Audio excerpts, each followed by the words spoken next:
सभी को मेरा नमस्कार जी। एक बार फिर आपके साथ हाजिर हैं एक नए विश्लेषण के साथ।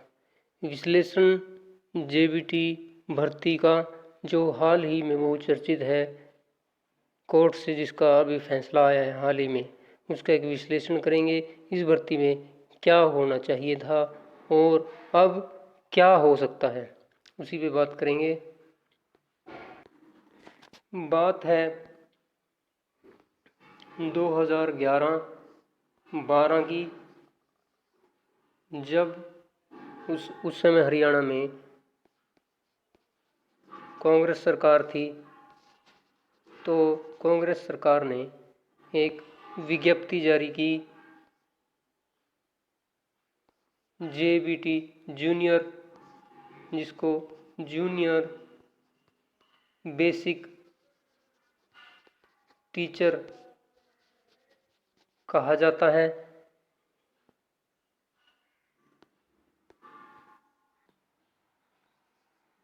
- 2012 में एक एडवर्टाइजमेंट निकाली गई जिसमें 8,760 जेबीटी टीचर की वैकेंसी निकाली गई। अब इसमें 2011 में जो HTET Haryana teacher eligibility test जिन्होंने 2011 में क्लियर किया था, उन लोगों ने इसमें अप्लाई किया। और क्योंकि देखिए 2011 में जिन्होंने किया वो पूरी तरह से एलिजिबल थे कट ऑफ डेट से पहले। कट ऑफ डेट इसकी थी 11 दिसंबर 2012। 11 दिसंबर 2012 इसकी कट डेट थी। तो 2011 वाले पूरी तरह से एलिजिबल थे। काफ़ी उम्मीदवारों ने इसमें, कैंडिडेट ने इसमें अप्लाई किया।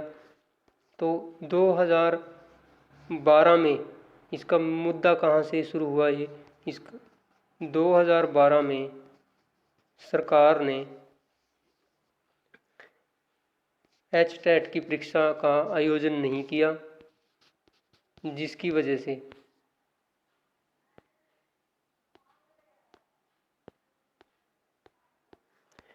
2012 में जिन लोगों ने जेबीटी तो कर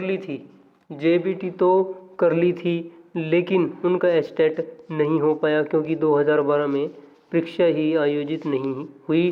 तो उनका मानना था कि अगर 2012 में एचटेट की परीक्षा का एग्ज़ाम होता तो हो सकता है वो भी पास हो जाते और इस तरह से वो भी एलिजिबल हो जाते और अप्लाई कर सकते, इसलिए वो कोर्ट चले गए।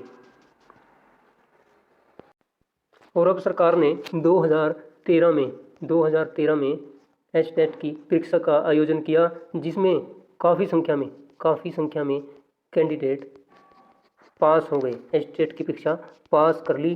तो जब उन्होंने एचटेट की परीक्षा पास की तो काफ़ी कैंडिडेट कोर्ट में चले गए और उन्होंने वहाँ पे काफ़ी संख्या में याचिकाएं दाखिल हुई कि 2012 में सरकार ने एचटेट का एग्ज़ाम नहीं लिया, इसलिए हमें भी इसमें शामिल किया जाए। और जब सरकार से पूछा गया तो सरकार ने खुद कहा कि 2012 में एडमिनिस्ट्रेशन रीजन्स की वजह से, कारणों की वजह से सरकार 2012 में एग्ज़ाम नहीं करा पाई, और जो 2013 में एग्ज़ाम हुआ है यह 2012 का है। तो और 2013 के पास एचटेट पास कैंडिडेट ने वहाँ अंकों का भी हवाला दिया कि हमारे अंक काफ़ी ज़्यादा हैं तो हमें मौका दिया जाए। जब सरकार ने कहा कि ये 2012 का है एचटेट, सरकार ने खुद कहा कि 2012 का एचटेट है, तो अब यहीं से ये मुद्दा बन जाता है। देखो मुद्दा यहाँ से बनता है, जब सरकार ने कह दिया तो कोर्ट ने प्रोविजनली उनको भी शामिल करने के आदेश दे दिए। अब यहाँ से गड़बड़ सारी हुई। यहाँ क्या हो सकता था, जब यह तो सरकार इसको री एडवर्टाइज करती, इसमें कोई भी ऐसा तरीका निकालती, तरीका यही बन सकता था कि इसको री एडवर्टाइजमेंट कर देती इसकी, और इनको भी इसमें पूरी तरह से शामिल कर लिया जाता, इसकी कट ऑफ डेट को ही चेंज कर दिया जाता। क्योंकि भर्ती से पहले आप इसमें भर्ती प्रोसेस से पहले तो इसमें आप कट ऑफ डेट को चेंज कर सकते हैं। तो इजाज़त, और कोर्ट में केस चली रहा था, कोर्ट से इजाज़त लेके इसको जो है 2013 की ही भर्ती कर देते इसको पिछला मुद्दा सारा ही ये ख़त्म हो जाता है इसमें यहीं से। और या ये कैंडिडेट जो 2013 वाले हैं यही इसके साथ साथ शामिल करने के साथ साथ ये मांग कर लेते कोर्ट में कि इसकी कट ऑफ डेट को बढ़ाया जाए, कट ऑफ डेट को ही बढ़वा लेते इसकी कि 2012 में एस्टेट नहीं, अगर हो सके तो ये इसकी कट ऑफ डेट ही चेंज कर दे सरकार। ऐसा तो हो सकता है कोर्ट भी आदेश दे देता, लेकिन जब इन्होंने मांगा ही इसमें शामिल होने का था तो कोर्ट ने कहा ठीक है इसको।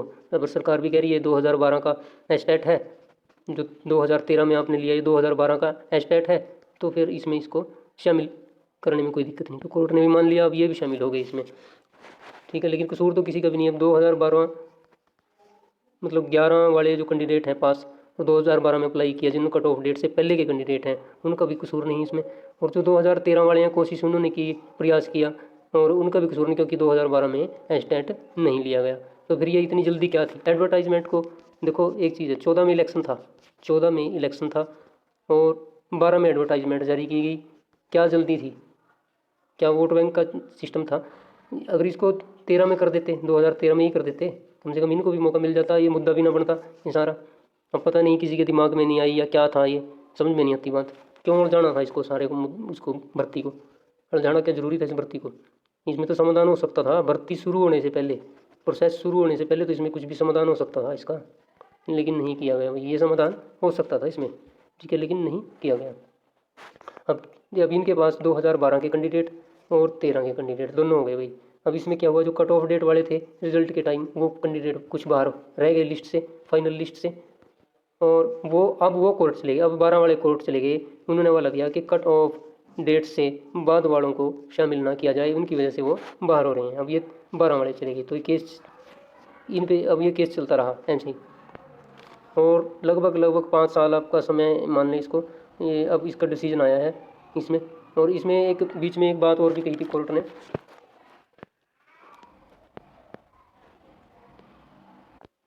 2013 वालों ने भाई इसमें ये मांग भी की कि एक संयुक्त मेरिट सूची बनाई जाए।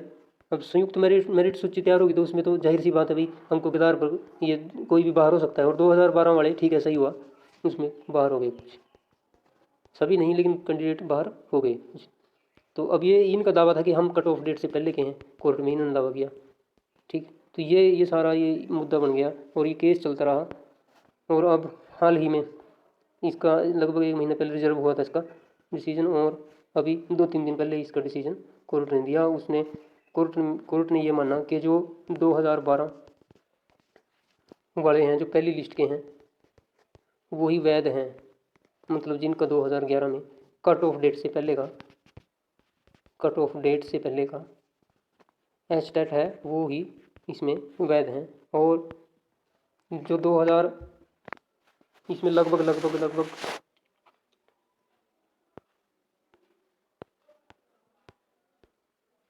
1259, ये भी 1259 शिक्षकों पे गाज गिरी है, यानी इनको बाहर करने के आदेश दिए हैं। और इसमें और क्या आदेश दिया है, हरियाणा जेबीटी दोबारा भर्ती के आदेश। इस मामले में हाई कोर्ट ने 3 माह के भीतर इन टीचरों को नोटिस देकर और नई भर्ती करने का निर्देश दिया है। कोर्ट ने माना कि इन पदों पर विज्ञापन जारी होने की तिथि के दिन योग्य उम्मीदवारों को भर्ती करने का निर्देश दिया है। अगर उनकी भर्ती के बाद भी कुछ पद रिक्त रहते हैं तो भर्ती के लिए योग्य उम्मीदवार जो परिणाम प्रतीक्षा सूची में थे उनको नियुक्ति देने का आदेश दिया है। जो पद खाली रह जाएंगे उनको दोबारा विज्ञापित करने और नई सिरे से भर्ती प्रक्रिया की जाएगी। तो ये भी इसमें आदेश दिया है। कोर्ट के ऑर्डर की अभी प्रतीक्षा है, लेकिन ऐसा ही सभी जगह लगभग न्यूज़पेपर सभी जगह ऐसा ही बताया जा रहा है, ठीक है। और लगभग ऐसा ही है भाई, इसमें कोई ज़्यादा अंतर नहीं है। अब इसमें हो क्या सकता है, इसमें देखो अब तो सुप्रीम कोर्ट की शरण में ही जाया जा सकता है और जाना भी चाहिए, इसमें जाना भी चाहिए, सभी को एक होकर जाना चाहिए। और मैं तो ये मानता हूँ कि जो अदर जेबीटी टीचर हैं, परमानेंट हैं, गेस्ट हैं, जैसे भी हैं, सबको इनका साथ देना चाहिए, अपने साथियों की जॉब को बचाना चाहिए, उसमें इनका सहयोग करना चाहिए जिससे जो भी बन पाए, ठीक है। सुप्रीम कोर्ट की शरण में जाना चाहिए। और इसमें अगर देखो सरकार चाहे तो जैसे भी करके कहीं भी इनको सरकार के पास सारे रास्ते होते हैं, सरकार अगर चाहे तो इनकी तरफ से, अब देखो, मानवता का भी एक हवाला दिया जा सकता है, इनकी जॉब सिक्योरिटी का भी हवाला दिया जा सकता है। ठीक है, 5 साल से ज़्यादा की जॉब हो चुकी है इनकी, वो भी हवाला इसमें दिया जा सकता है। और जब गेस्ट टीचर को गवर्नमेंट सुप्रीम कोर्ट के आदेश के बाद बचा सकती है, तो इनको भी अगर चाहे तो बचा सकती है। नहीं पक्की नौकरी में कहीं ना कहीं एडजस्टमेंट करके, जैसे भी करके, कानून बना के, जैसे जो भी करके, अगर सरकार चाहे, कुल मिला के ये बात यह है, सरकार चाहे तो इनकी जॉब बचाई जा सकती है। ठीक है, और इनको अपनी तरफ से भी सुप्रीम कोर्ट में जाना चाहिए, लड़ाई लड़नी चाहिए, हक की लड़ाई लड़नी चाहिए, क्योंकि कसूर तो इनका भी नहीं है इसमें, भाई कसूर इनका नहीं है इसमें। ठीक है, तो ये विश्लेषण था भाई सभी को। अगर ये विश्लेषण, ये बात अच्छी लगी हो तो मानवता के नाते से आपका भी दायित्व बनता है, क्योंकि बड़ा मेहनत लगती है एक वीडियो में, कई प्रोसेस से गुजरती है एक वीडियो। कम से कम आपका 1 सेकंड लगता है, लाइक कर दें, शेयर कर दें और सब्सक्राइब तो ज़रूर ही कर दें।